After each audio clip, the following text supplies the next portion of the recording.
Good morning students. आज हम हिंदी व्याकरण में पार्ट 3 मात्राओं का अभ्यास कार्य करेंगे। ये सभी बच्चों को पता है कि मात्राएं हमारे स्वरों की होती हैं। जितने भी स्वर होते हैं वो सभी मात्राओं के रूप में होते हैं। तो बच्चों प्रश्न नंबर 1 देखिए जो हमारी बुक के अंदर है। प्रश्न नंबर 1 में देखो, चित्रों के नाम लिखिए और बताइए कि इनमें कौन से स्वरों का चिन्ह लगा है। तो बच्चों आपको यहाँ पे प्रश्न नंबर 1 में सभी चित्र अच्छे से दिखाई दे रहे हैं। हमने इन चित्रों के नाम लिखने हैं और उस नाम में बताना है कि कौन सी मात्रा लगी हुई है। जैसे पहले देखो ये क्या है, घड़ी। घड़ी लिखा हमने और घड़ी में ये ड को देखो कौन सी मात्राएं लगी हुई है, बड़ी की। इसी तरह से फूल, फूल में बड़े ऊ की मात्रा।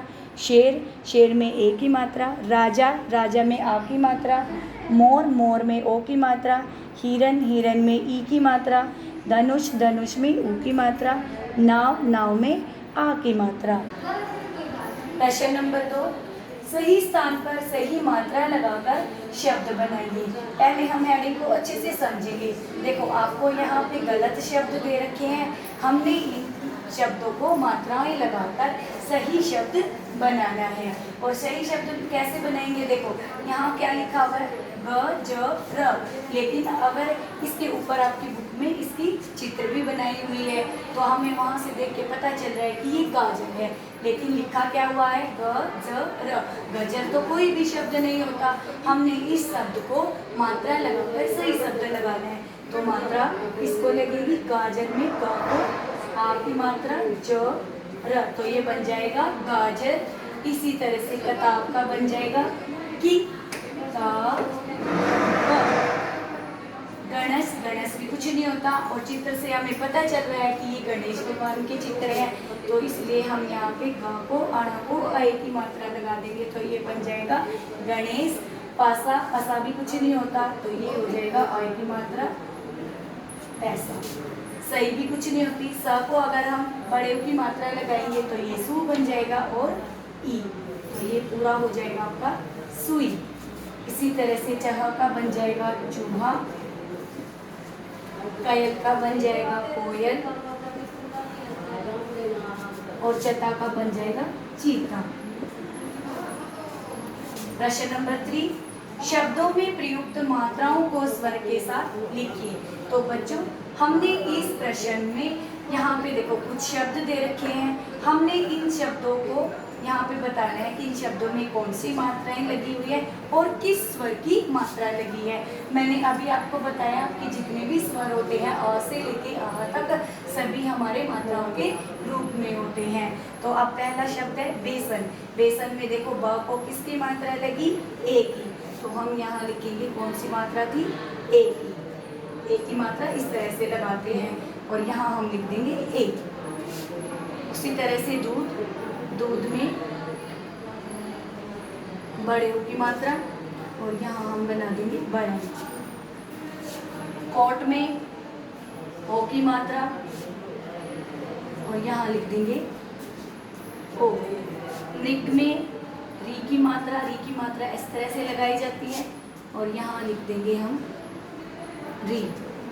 मधु में ध को छोटे ऊ की मात्रा, छोटे ऊ की मात्रा इस तरह से लगाई जाती है और यहाँ लिख देंगे हम छोटा ऊ। प्रश्न 4, निम्नलिखित वर्णों को मिलाकर शब्द बनाइए। तो बच्चों यहाँ पे हमने वर्ण लिखे हुए हैं। वर्ण आपको पता है कौन कौन से होते हैं, क से लेके अज्ञ तक, जैसे र, म, य, ये सारे क्या होते हैं, वर्ण होते हैं। और हमने अलग अलग वर्ण लिखे हुए हैं और इनके साथ स्वर भी बनाए हुए लिखे हुए हैं और हमने इनसे शब्द बनाना है। जैसे पहला देखो र, आ, म। अब ये जो आ है आपको सभी को पता है कि ये स्वर है और स्वर मात्रा के रूप में होता है। तो ये जो मात्रा होती है ये हम पहले वाले वर्ण को लगा देंगे।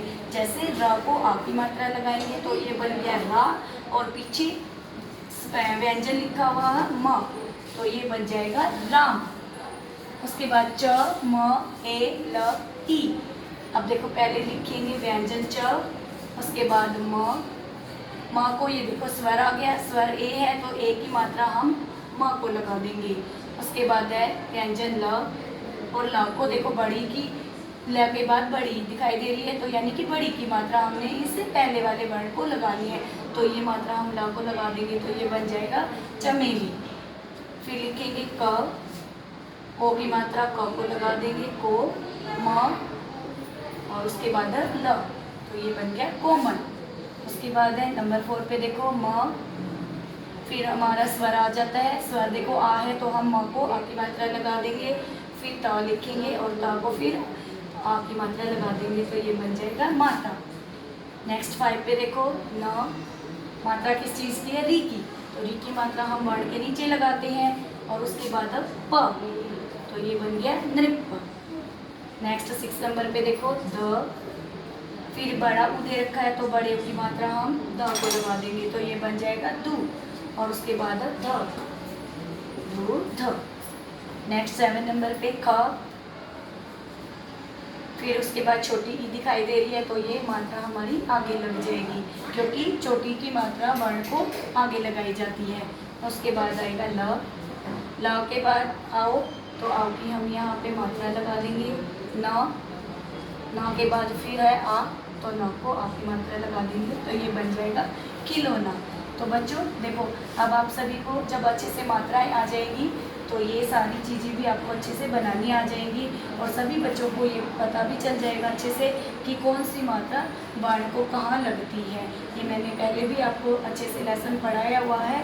अगर किसी बच्चे को अच्छे से समझ में ना आई हो तो वो वीडियो आप दोबारा से वहाँ से देख सकते हो। तो आज का हमारा ये पार्ट 3 यहीं पे पूरा होता है।